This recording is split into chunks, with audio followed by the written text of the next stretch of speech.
Blog Talk Radio.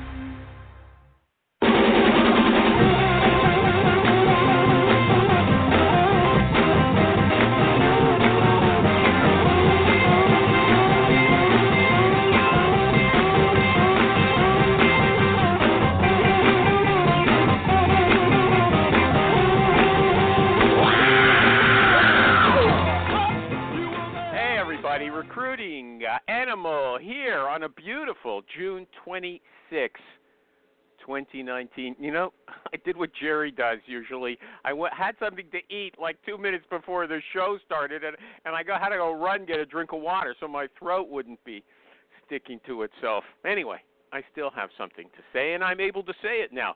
The big news this week is that yoga pants at work has totally exploded as a topic of conversation in the recruiting world. Amy Miller, she started it, but Animal Show regular Cathy Mannis has taken it to startling new heights. She posted 2 or 3 pictures of herself in gym clothes asking if it was okay to wear this to work, and this response she got was just enormous, right? And a recruiter who was commenting pointed to a change. She said, "Times have changed. I have found that candidates over the past 5 years require more instruction as to what they should wear to an interview than ever before. I send my candidates an email full of interview tips, including ideas for interview attire." Attire is a word I don't use, but she does. Anyway, she says, even so, I had one client in the financial tech industry tell me that my candidate arrived in a short skirt and a low-cut sweater, and she was 22 years old and just out of college, and it wasn't going over very well. She says, I myself, no, she didn't say anything else. Forget about her now. She had this candidate, but I'll tell you that I myself noticed this started about 5 years ago, she's right, but with a discussion of flip-flops. Is it okay to wear flip-flops to work in the summertime? Okay, and here's my take on it. You can't fight it. Times have changed. You can't force a younger generation raised on the ever-expanding freedom that democracy brings to wear clothes that are uncomfortable all day. Why should they just because you want them to? Who are you, eh? Some kind of god? No way. In the 20 years from now, the President of the United States will be wearing tennis shoes to work. I guarantee it. And if you don't believe me, I want you to just keep listening to Jerry. That show is this. The Recruiting Animal Show.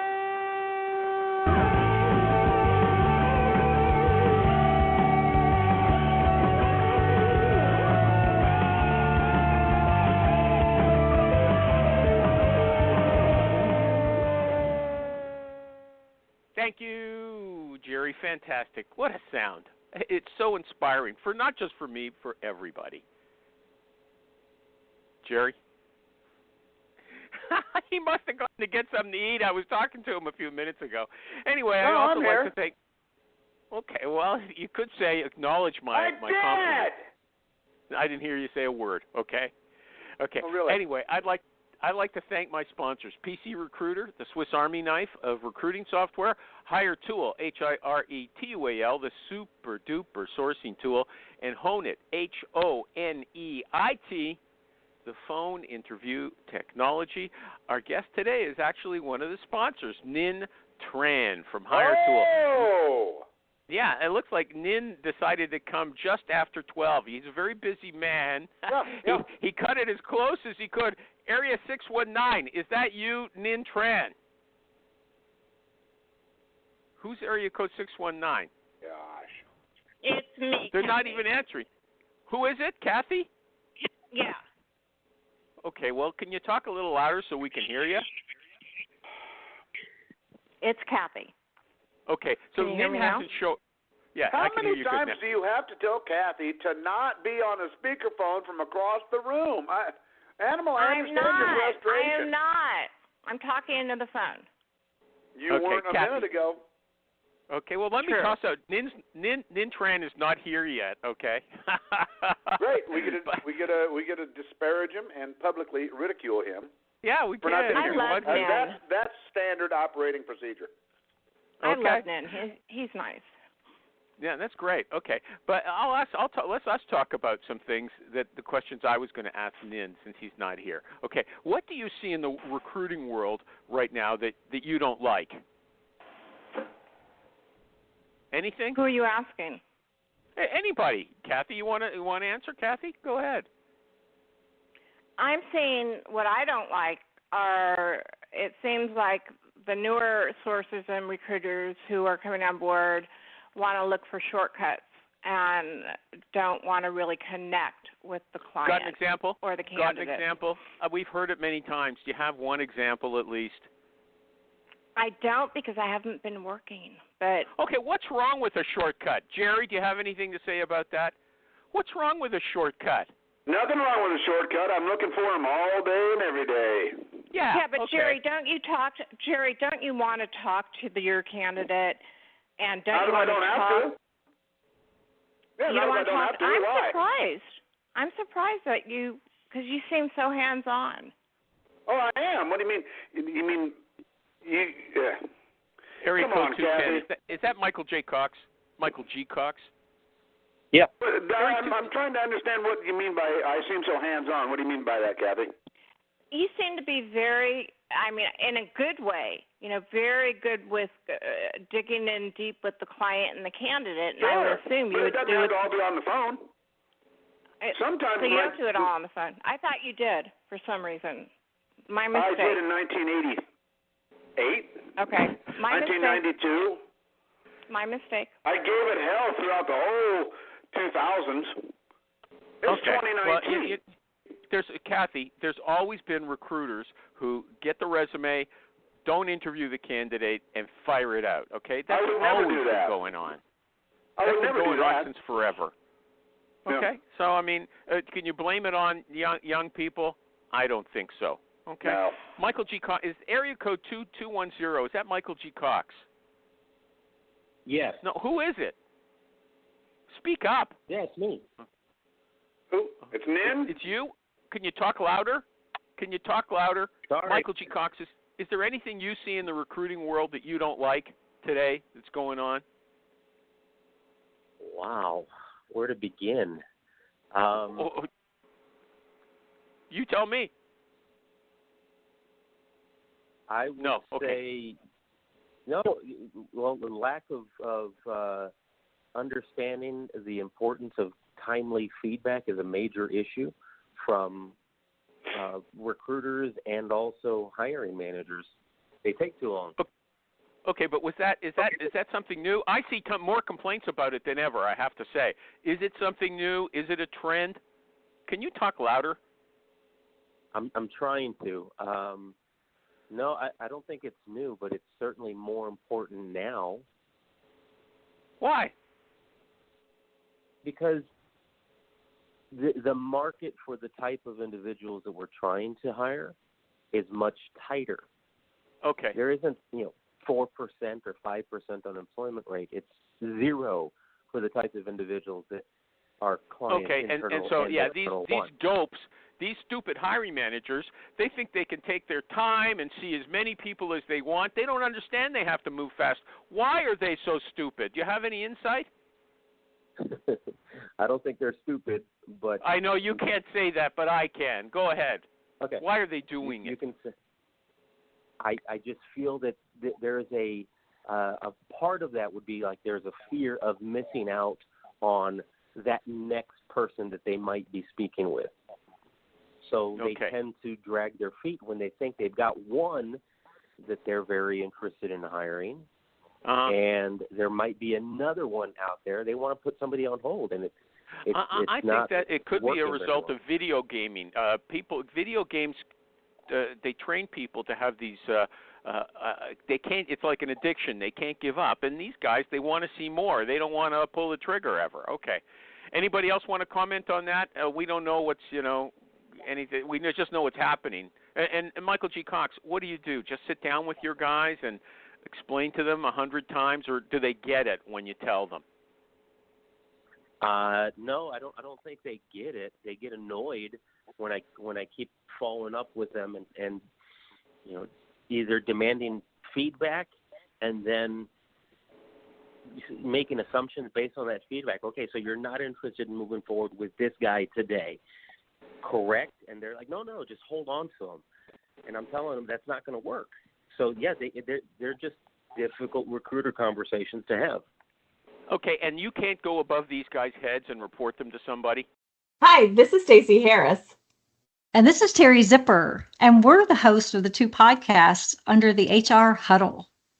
On Spilling the Tea on HR Tech, we uncover the latest trends, truths, and challenges from Sapient Insight Group's groundbreaking research and our analyst insights, serving up everything you need to know about HR tech with no sugarcoating. And on HR We Have a Problem, we tackle the toughest workplace challenges head on, offering you expert advice and actionable solutions to help HR leaders thrive in today's fast-changing world. Whether you want the scoop on tech or tools to solve people problems, we've got you covered. Take a listen and subscribe. If you want to become part of our community, we'd love to see you. Internally, I can, but externally, that's not going to work out very well for a third-party recruiter. Not for a third party. We're talking about you. Maybe you don't want to talk about you. You got some kind of promotion now, and you don't want to blow it. Okay, I understand. Okay. No, I do speak to hiring managers and then their managers and VPs of sales and presidents on a very regular basis now. Okay, but these guys are supposed to be smart. These guys are supposed to be smart. That's how they get into those senior positions. Why don't they get it? Why can't they catch on? They are very smart, and they get into those positions because they're very good at what they do. Now, that doesn't mean that they're very good at everything that recruiters do. They have their specific speciality. Hey, what you're telling them, Michael G. Cox, is 1 and 1 is 2. Hey, you guys read the newspaper. You know unemployment is very low, okay? We got a good guy. Don't ask me for 3 more before you make up your mind. You're going to lose the early people. There's not much to understand there, okay? Maybe you have to let them get burned a few times and do tons of extra work just to find someone for them before they learn. What's I don't the know. subject here? I'm fading in and out. I mean, you're losing the audience. Jerry, here's a question. If you have one. I was going to ask. Do you remember any mistakes you've made in recruiting since you've been in for a long time? Mistakes I've made? Nothing out of the ordinary. Really? Well, what's an ordinary mistake? What have you done that you regret now? Oh, just hearing what you'd rather hear versus digging in for the reality of the situation. What do you mean? Give me an example. Come on. Well, haven't you? You know what I'm talking about. Give me an example of that. Okay. Well, I can't say that I can't. Well, yeah, I'll tell you. It's when I've got a candidate and I know they're not right, but I feel sorry for them and they're really interested in the job, so I'll present them anyway against my better judgment, even though it might make me look bad. I'll say, you know what, I have strong reservations, but this person's very interested. Just take a glance at the resume. Usually, if I had more backbone, I would say, look, John or Paulette or whatever your name is, this job is not for you. You don't want to hate me for it? Go ahead, okay? And they do hate you, okay? I've been on retained searches where you turn them down and you've told them the company name, so they go over your head to the hiring manager. They'll send in stuff, and then they send us the letters and say, look at this stupid recruiter. The letter says, I spoke to this recruiter. He's so incompetent, blah, blah, blah. Yeah, that's what happens, okay? Yeah, so that's when sometimes do you find yourself introducing a candidate to the company even though you don't believe that they're a good fit, but you just want to block out any other recruiter's opportunity to get credit for a candidate? No, I've never done that. I've never sent in people as padding. I've never sent in people as padding. No, it's not. It's just you're stirring up some activity, and you know that your candidate kind of got wind of who the company is, and they're gonna send a resume.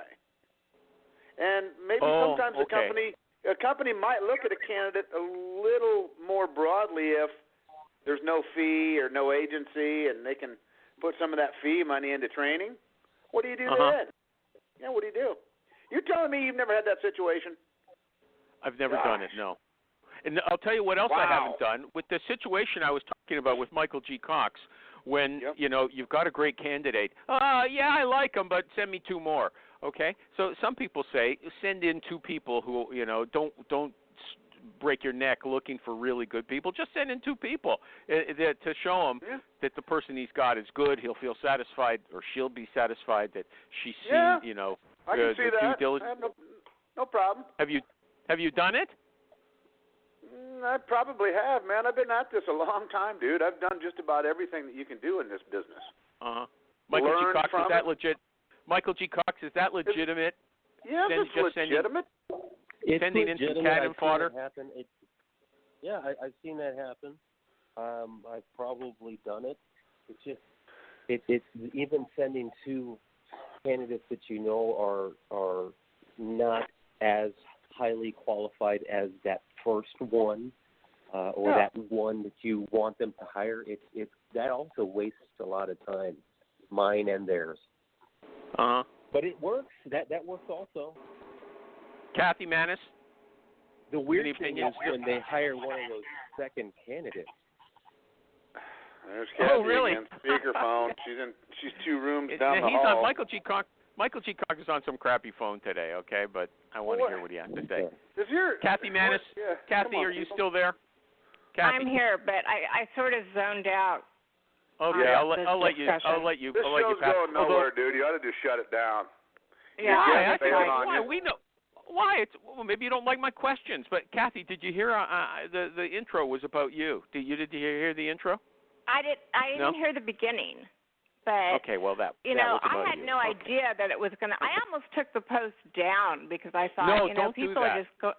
I didn't. I figured I'm not gonna let them. It was a joke. It was like, not a big deal to me. But nobody knows what you're talking about anymore. Yoga pants. We're moving on. I just wanted some you to. people got really we're moving on. Okay. Cathy, have you ever put Cathy, I want to ask you a recruiting question, not about yoga pants. Have you ever put pressure? Didn't the guy leave your group because of that discussion? Oh, one guy. There's over 10,000 active members. One guy. Yeah. Oh, well, good for you.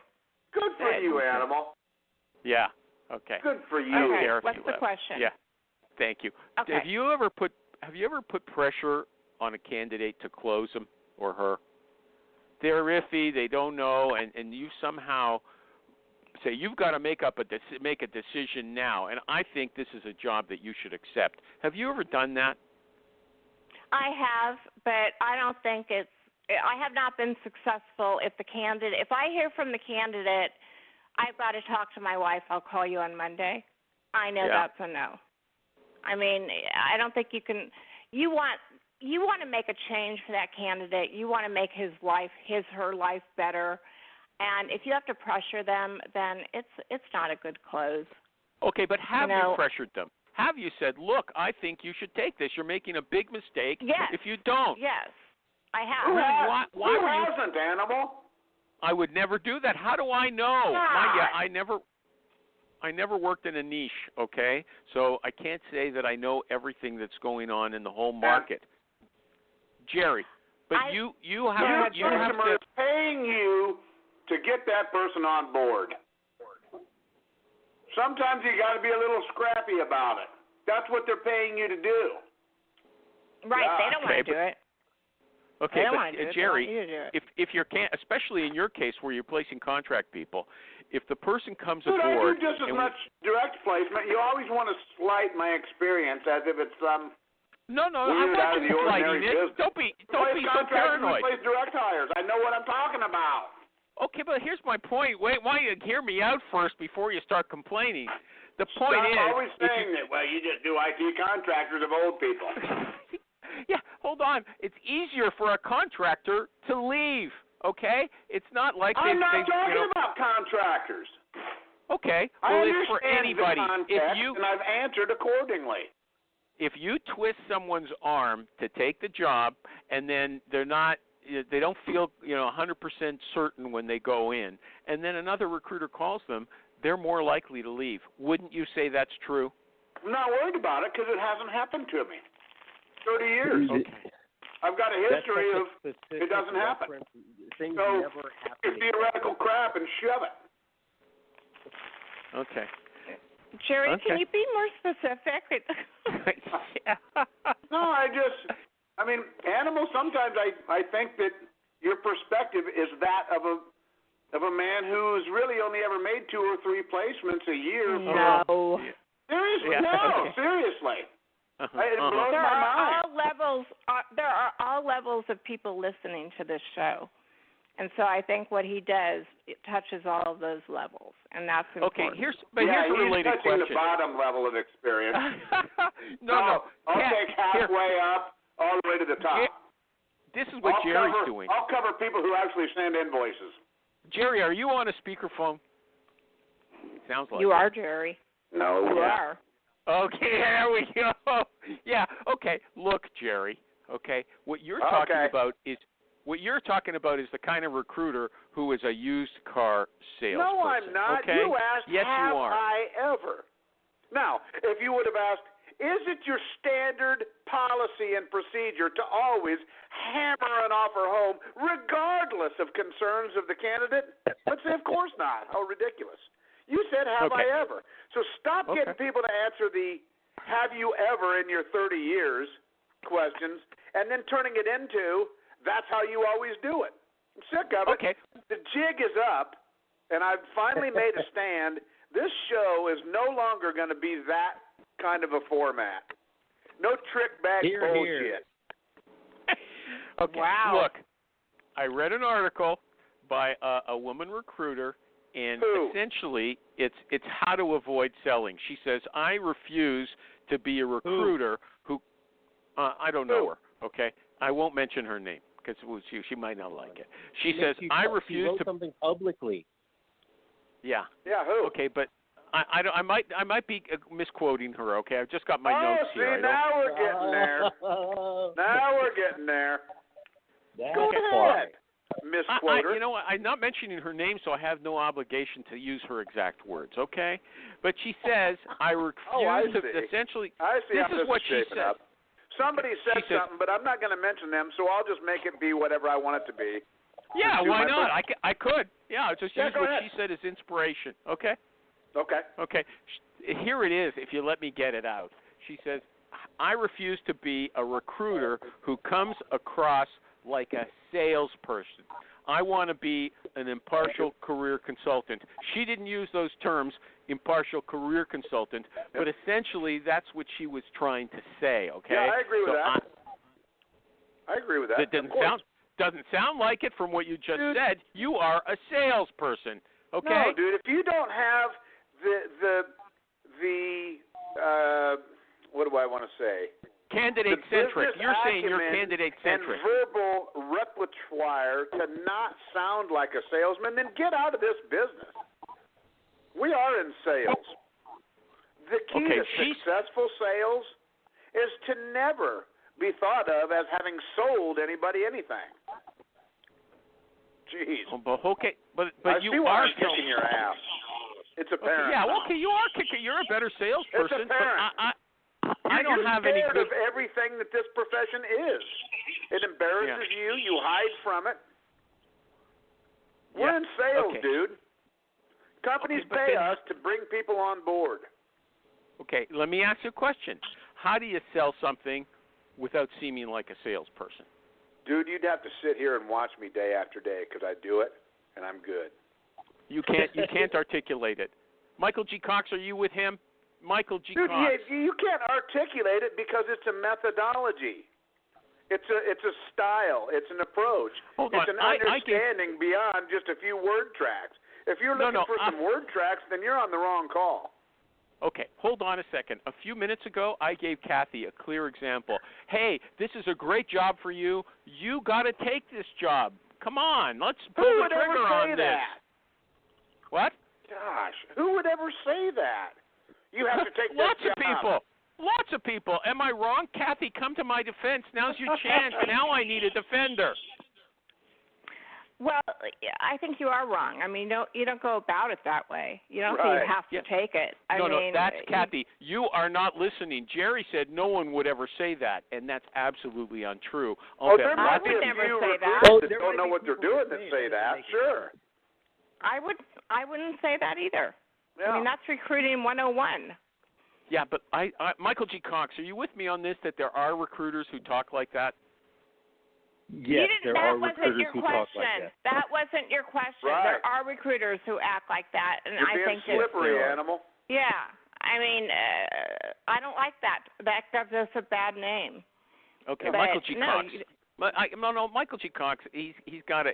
I'm going to send him coffee one day. He's got to earn it. Okay.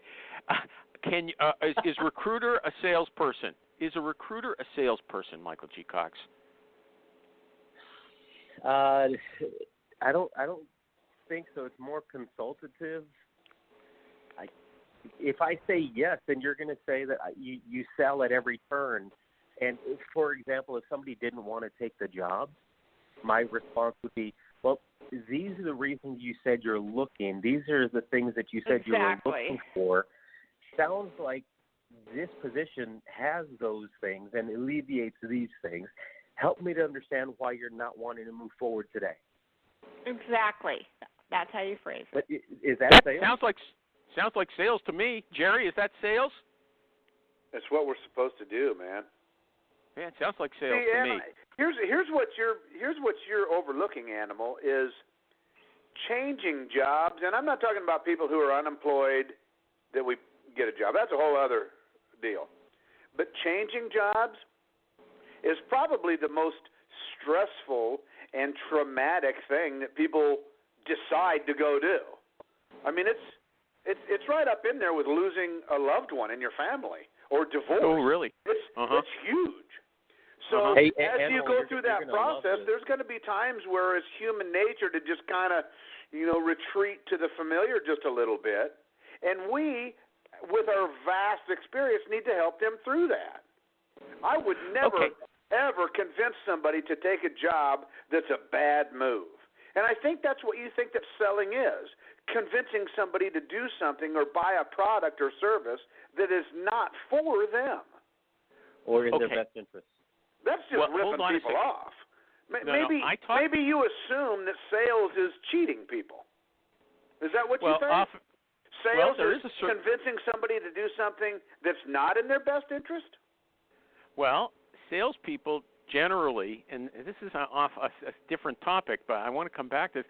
Salespeople generally put their best foot forward. They don't say, watch out for this.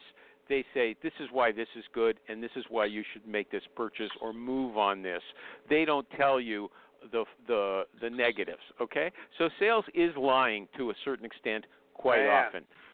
You need to get out of this business. What Michael G. Cox just... Now sales is lying. See, I think we're uncovering something here. You're I've always been frank about this. It I've talked makes about you this many times. Shiver in the corner thinking about practicing our profession. Hold on a second. Come back to what Michael G. Cox said a few minutes ago. He actually put someone on the spot.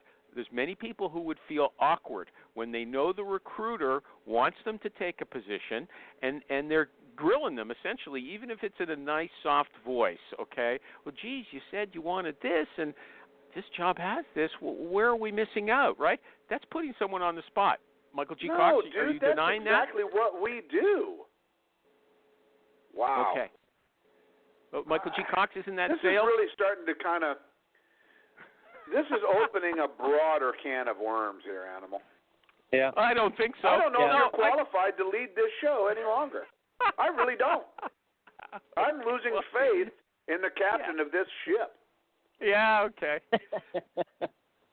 Hey, Animal, I think you're totally off base, but to what Jerry had said earlier, it's not all people that are changing jobs. It's not difficult for everybody, but the types of positions that we're placing, yes, it's very difficult for somebody to make that massive move, and they do want to retreat to the things that they know already.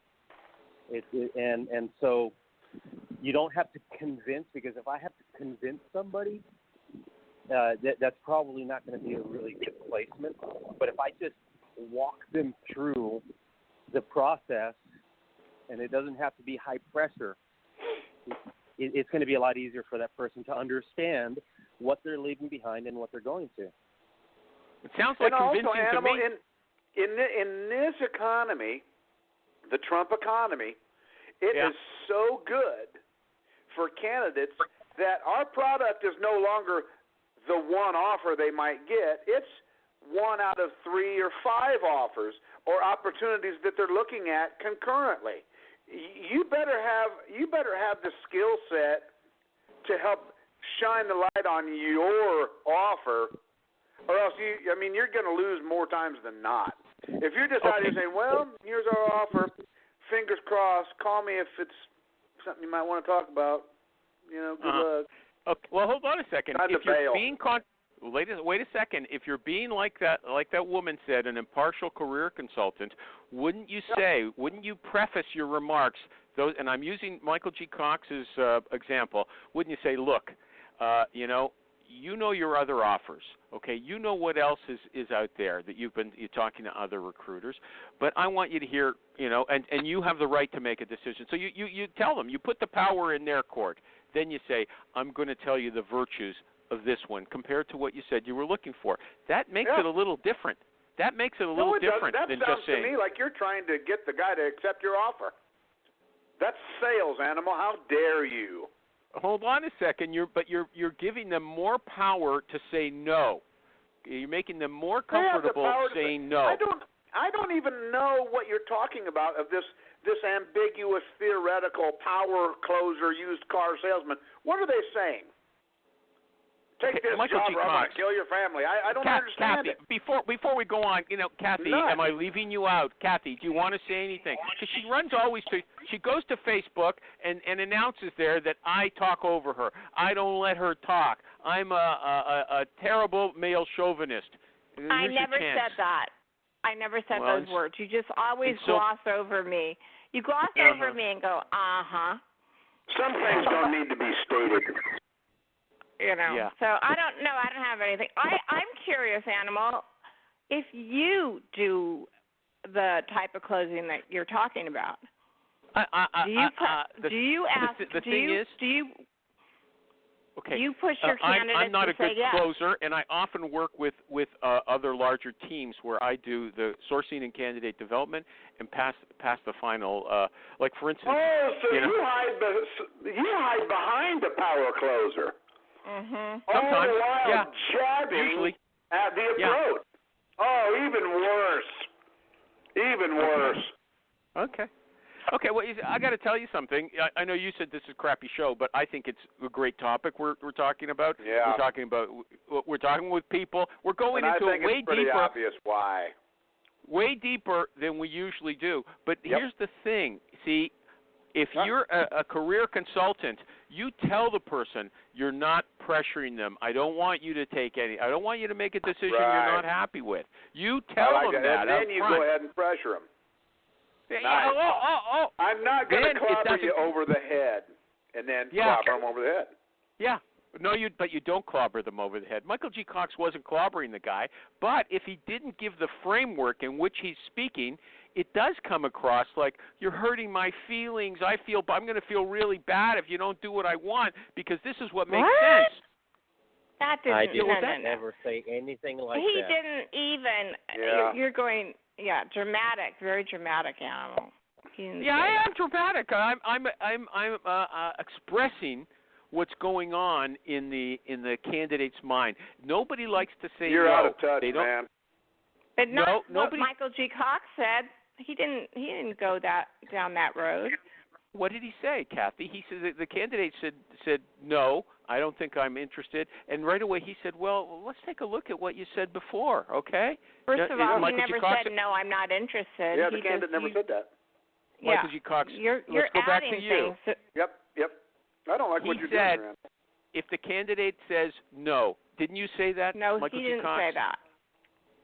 We're going to have to answer. review the record here. Pace of change in the world of business is fast, and that drives incredible complexity for the world of human resources. Welcome to the HR Data Lab's Brown Bag Lunch, a series of conversations with experts inside and outside the world of human resources on how to innovate, measure, and evolve our practices. Our goal is to help provide you with practical examples of how HR has to change and to meet in this complex business environment. Every week, we'll talk to new and different voices on all aspects of human resources. And guess what? You get to chat with us live. Live? Live. So they can answer questions or they can ask us questions. They can ask, they can answer, whatever they want. They get to talk with us live. That's awesome. Sometimes we geek out on the data and technology that underlie the processes that drive the world of HR. But the conversations are always insightful and fun.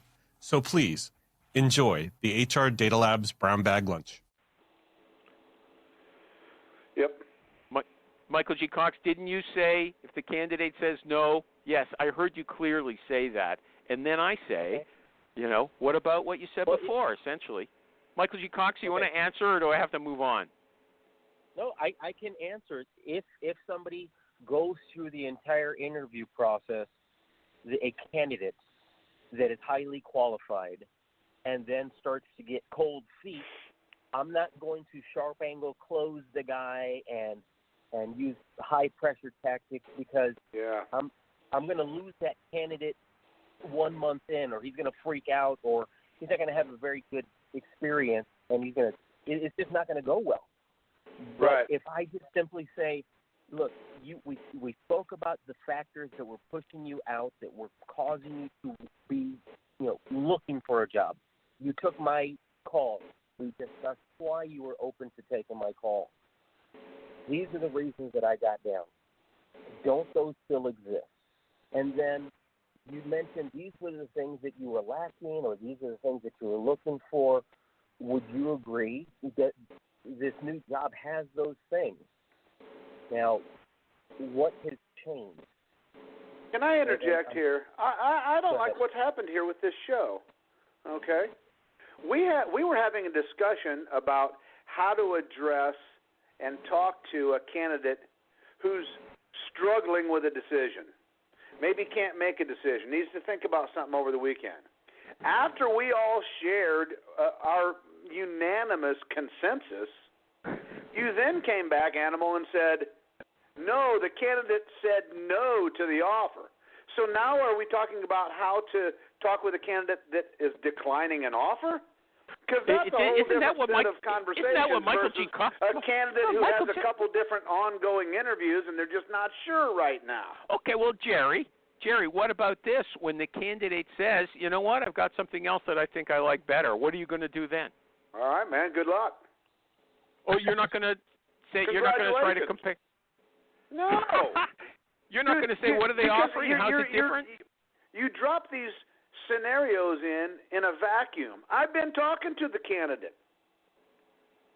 We've discussed, there's a couple other things. I'm also interviewing at Key Bank and should be getting an offer there Friday. And so by the time they're comparing offers, I know what we're talking about. You must get hit with stuff out of the blue like a fish across the face. It doesn't happen to me. I don't want to say it doesn't happen to me. It does happen to me, and then that's a whole other scenario. You're talking about predictable, manageable processes, right? Yeah. Or do you just want to talk about weird one-off scenarios? Because in that case, you better be able to just think on your feet and have a large background of experiences to handle it. Okay, but Jerry, if so, you're saying that if you're having a conversation and the candidate says, Jerry, I think I'm going to take the one over at Key Bag or whatever it was you said, and you're going to know right away. You're going to know right away that he or she is taking it because of these factors. You don't even have to ask what. Right, more likely than not. Yeah. And will you always agree with the candidate that she's making the right decision when she goes with the other company? Usually, because it's their choice. No, that's not it. The candidate is they make my mistakes. Answer isn't it. That's my answer. No, usually, I agree with them and say, "Hey, good luck." Of course. What if you? They've made their decision. Yeah, but what if you privately think this is not a smart move this person's making? You know, people aren't geniuses, Jerry. You must admit that. They're not always going to make it, and they don't have the same market knowledge necessarily that you do. What so market is knowledge there never are you even talking about? Give me an example of this market knowledge we're talking about. Okay, well, maybe you know that other company, or maybe you realize the potential with this company, that how it compares to those of other. I'll mention it, sure. Like I'll say, well, I do know because I've worked with this other company for the last 15 years. You know, they always promote people internally, or they're never afraid to invest in new tools, or I mean, whatever it might be. Sure. I mean, I do want to earn a living doing this, man. I'm not out here saying, well, shucks. No, you said you're happy to say no. I'm happy to say no. That's what you said. Goodbye. So long after all the work I put in with you. Yeah, go ahead. Go there. I don't care.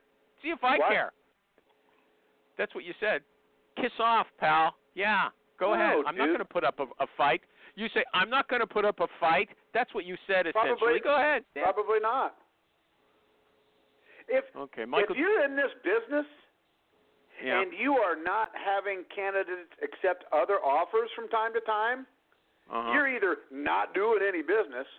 Well, I mean, that would be the only way. The only way that you can be in this Trump economy, blazing as it is, and not be experiencing your candidates going to work in another place, you're simply not in business. Okay, but look what Jerry's doing. First of all, every day, frequently, all Jerry's the time. making political announcements. So, Jerry, you're actually saying it's the Trump economy, isn't it? Yeah. Okay. You're saying, look, this is what happens all the time, and I'm saying, okay, how do you deal with it? And I'm going to come back to that in a minute. But first, I'm going to do a few Here's ads. what I'll say. Good luck. The first one is for yourself. PC. This is Congratulations. Okay, I got to tell you something. I think this is a fantastic. I think this is a fantastic. Call me when you want to move on. I think this is a great episode of the Recruiting Animal Show. It's turned into something pretty interesting, in my opinion. I'm going to start charging people money for this because obviously most people aren't aware of this shit. Okay. Let me do an ad, okay?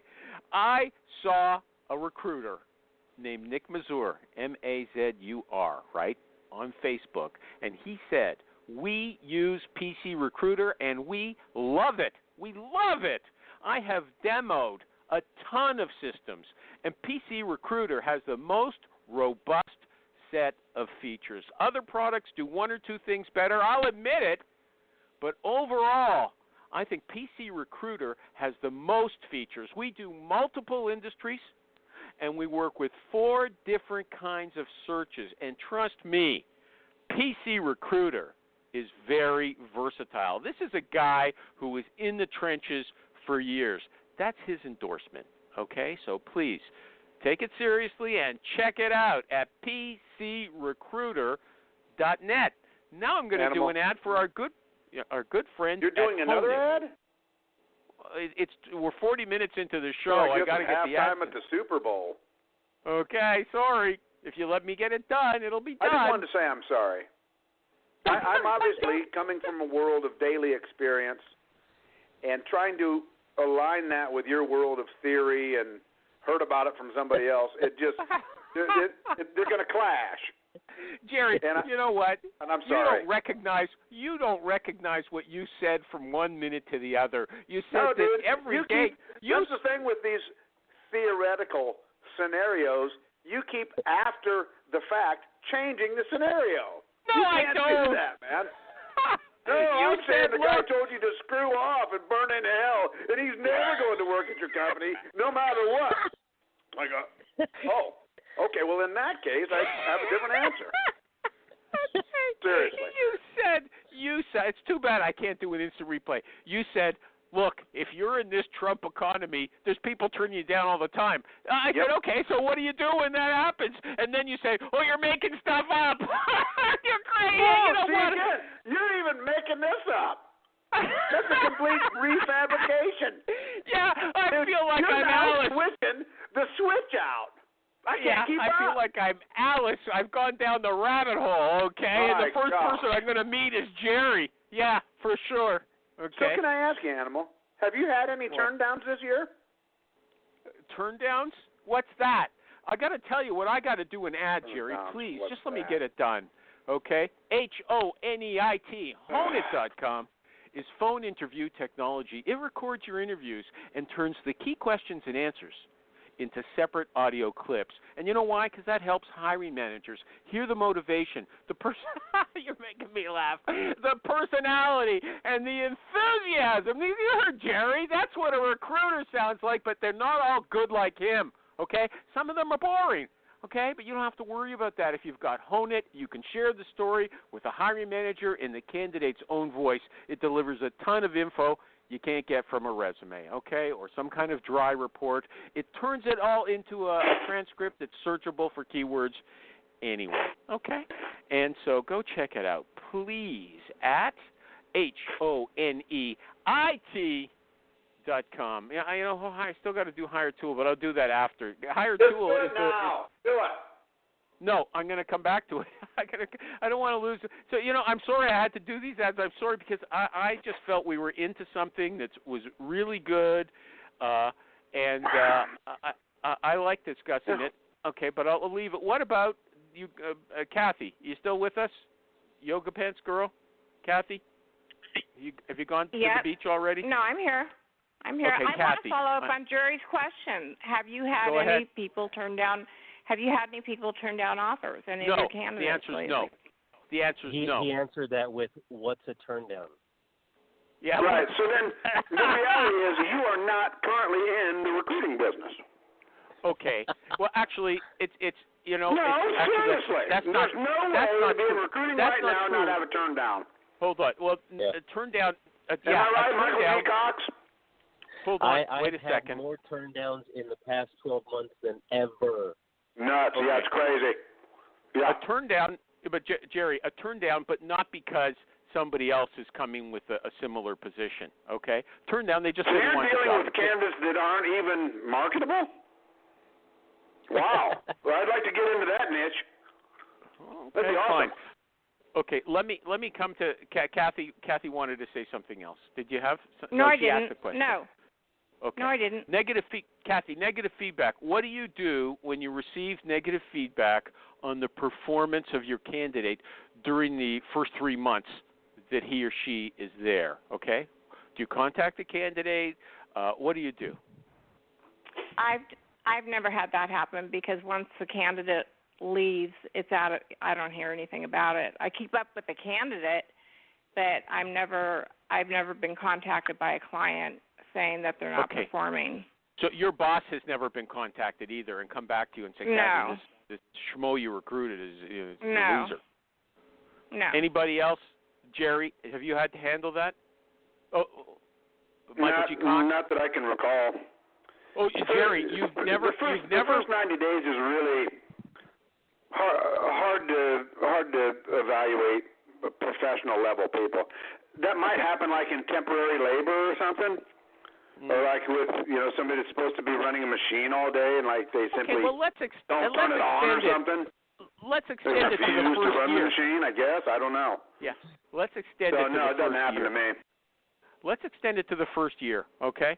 Have you ever had a client come back and say, Jerry, I'm not happy with the person we hired from you? No. Michael G. Cox? I have had it happen with contractors, though. Not get extended or, not finish out the project. Had one guy that was an alcoholic simply just stopped showing up for work. And the customer said, hey, man, this isn't working, so give me somebody else. Okay. Michael G., have you ever had that? What happens? Internally, well, yes. Internally, that's where you work these days. Your internals. Have you ever? The hiring manager hires somebody. They pulled the trigger.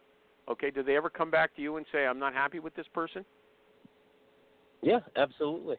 I hear that quite often. Quite often. Well, now in my new role, I really don't do very much recruiting. It's more management. But when over the past 12 months when I was still in recruiting, I heard it a couple times. What we would do is reevaluate what it was that they were looking for, because often they're just wanting to say, here's a title, and we're looking for somebody that has this kind of experience. And I'm always going back to try and get more information about the team, the job, what they have to do, what they have to accomplish, and they get annoyed by all of those questions, just preferring to rely upon assumptions. So when we do that and they hire somebody, then they get pissy about the fact that he or she isn't performing as well as they would like. So these problems originate almost always right at the point of taking the order. Okay. Is it ever the case where, I'll just finish this off, where they come and complain to you, and then you say, look, what was it that you were looking for that this person is not accomplishing now, and they sort of come back like Jerry accuses me of doing with a completely different story. Well, I wanted this, and you say, look, you didn't tell me that's what you were looking for. You hired the person for this. You see, now you're saying you hired him for ABC, and before you told us it was XYZ. Do you ever have to confront them with that? They're really they're confused. The hiring manager doesn't know what she's looking for, and that's why she's unhappy later on. Maybe this is just isolated to me, but recruiting sales executives were often faced with a moving target of what the hiring manager wants, especially when I compare that to what the senior leadership is looking for in a sales candidate.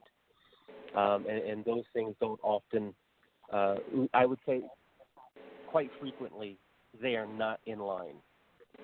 Okay, so you know what? Now you're getting confusing to me, but I'm going to do an ad. I want to hear what your new job is as well, okay? Unfortunately, we can barely hear what you're saying today because you're on such a great phone. Hey, everybody. Sorry. Hire Tool. The guy who was supposed to come up today, he's a great guy. He didn't show up. HireTual is his company. His name's Ninh Tran, and it is the most famous sourcing tool in the world. I'll put my I'm getting paid to say it, but it's true. I saw superstar recruiter Amy Miller answering a question on Facebook about her favorite sourcing tool, and here's what she said. Hire Tool, hands down. I recruit engineering managers in big tech. I've done side-by-side comparisons between Hire Tool, an artificial intelligence sourcing function, and other brand name tools, and there is no contest. Hire Tool provided relevant results with full contact info. The other tool, she only measured it against one, provided a famous one, a bunch of keyword fits that completely missed the mark. I'm happy to discuss it with anybody. For me, there's no question. Hire Tool, Hire Tool, Hire Tool. Go to HireTual.com. Start out by trying out their free Chrome extension. Michael G. Cox, what are you doing now? Can you talk loud so we can hear? What's your title? What's your job? I'd like to know. I am basically managing sales and technical recruiters across the United States for that do recruiting for about over 30 different companies that are across the U.S. So how many recruiters is that? Right now, I'm at about 21 and hiring. I've got offers that were accepted on 3 and probably going to hire 3 more. So what does your job actually involve? What do you do? Since you were a hands-on recruiter until now, right? Yes. And so it involves a lot of training and enabling and having conversations with hiring managers and VPs of sales at these companies and presidents at these companies. And I think one of the main most frequent conversations that I'm having is to understand what it is that they are looking for a person to accomplish in a sales position so we can be on target in our recruiting efforts. How come that isn't obvious? Hold on a second. Why isn't it obvious what they're looking for in a sales position? A certain quota or what? Like, what's the confusion? The confusion is more often than not hiring managers have a a profile in mind, but that profile is built on what the candidate must have versus what the candidate must do. And when we focus on must have, sometimes they're thinking must have a college degree, must have B2B sales experience. And what I'm trying to get from that is how is that going to serve them in what they must accomplish. So once we get to you know what? I got to tell you, I have to. It's interesting to me, but we can barely hear you. Okay, so I'm gonna. All right, sorry. I'm gonna move on. One last question, and I can answer this one myself, but I'll ask everybody else first. Okay. Trust your gut. Here's a guy named Hubert. He says, I always say that to my colleagues. Trust your intuition. All my hires were done thanks to my guts. I think trusting your intuition is actually one of the hardest parts of a recruiter's life and requires a lot of courage. I don't agree with him that it requires a lot of courage. If someone has the requirements, just like Michael G. Cox said, they fit the bill, and you just get the feeling this is a great candidate. Okay, now people might say that I'm biased, but I feel, you know who a great candidate is going to be through your feelings. Am I wrong about that, Jerry? Jerry, still with us? Your head in the fridge. Hey, y'all, I'm Lee Cage Jr., and I'd like to invite you to listen in to my podcast, 15 Minutes With. 15 Minutes with rising stars and seasoned disruptors, thought leaders, and change agents who are sharing how they're reshaping work, rethinking worth, and reimagining what's possible. This is fast-paced, heartfelt, and unfiltered. These aren't just conversations. They're catalysts. So tune in, elevate, share the shift. 15 Minutes With, wherever you get your podcasts. He's gone. Cathy? I'm not gone. No, I'm not gone. I was across the room and didn't want to answer.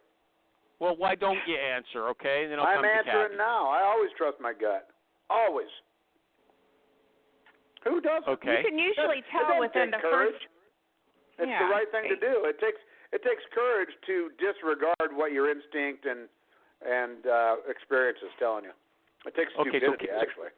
So, Jerry, you don't think your gut is just expressing your bias? No, this is the kind of person I would like to have a beer with, and it doesn't mean it's good for the job. I can damn near predict the future with it. Okay. Okay, really? Cathy. It's Cathy, freaky. you don't. Cathy. It's kind of a hard thing to deal with because I'm always right. Oh God. So was Mussolini apparently. He used to have. If you were in school in Italy in the 1930s, there was a board at the front of your class that said Mussolini is always right, and now we hear that Jerry is too. Good for you. But I agree that you just get a good feeling about the candidate, and I know Cathy was agreeing with that as well. Am I right, Yeah, Cathy? I do. Yeah, I think you can tell within the first 3 minutes of a phone screen. I mean, and what is it? What is it? You just like the person, isn't that it? No, I mean, you want them to be likable, but you want them to also be knowledgeable, and you can usually tell that pretty quickly. Okay. And it's not just about the candidate either. I mean, it's about anything in business. If you've seen what do you mean, Jim? If you've seen the tea leaves 1,000 times and they always do X, Y, or Z, about anything. A company that won't call you back after you sent the agreement 4 days later. Well, you know what's going to happen. It doesn't matter what they then call and say. I mean, any of these things, we have experience. Experience informs our gut, but I prefer, to maybe just look at it as more experience telling me what to do versus some ambiguous gut word. I don't even know what that means. Okay, but your intuition based on you've seen it, just like a chess player, they look at all these boards from past games. So when they're actually in a game, they recognize the layout of the board. They know what's going to happen. Okay, so that's what Jerry's saying. That's the same thing. And you've just seen it so many times that you don't even need to write it all Jerry, out or look Jerry, at it. let me ask a question. I didn't ask before. What about what Cathy said? I have to go ask the wife. She knows nothing's going to happen. Do you agree with Cathy about that? At that point, it's just kind of out of your hands, and you just say good luck. And every once in a while, it comes back. Yeah, my wife's thrilled. I just had to make sure it was cool. We're a partnership. That's rare, though. I mean, why weren't they talking to the rare. wife? Why weren't they talking to the wife the whole time? I mean, maybe they have been. You know, I mean, maybe they are. Yeah. Maybe. Michael G. Cox? I could go out and buy a car right now if I wanted to. However, I'd probably be better suited to talk to my wife about it. I did that, and I didn't talk to my husband about it. I just went out and did it. Good for you, Cathy. Michael G. Cox, talk to the wife. Is that a deal killer? No. Can I make a quick switch here? I want to interject. Maybe the candidate needs to talk to the husband. Sure. Okay? Because you're not catching me in some sexist blurb here. That's right. He's probably going to comment. He's probably going to bring this up 3 years from now and say that you were the one that said you only hire men. Right. I only work with people who have wives that little misses at home, barefoot and pregnant. I mean, who knows where this could go? Yeah. Okay. I got to tell you, everybody. This was a great show. I really thought it was great. Thanks very much to Cathy Mannis, the Yoga Pants girl. Now you're taking that title away from Amy. She's not going to like that. Michael G. Cox, the great Michael G. Cox, who's now in some senior position. When he's actually on a phone, I can make out what he says. I'll ask him what it is. And Jerry Know-It-All, Albright, Jerry Mussolini Albright. Thank you.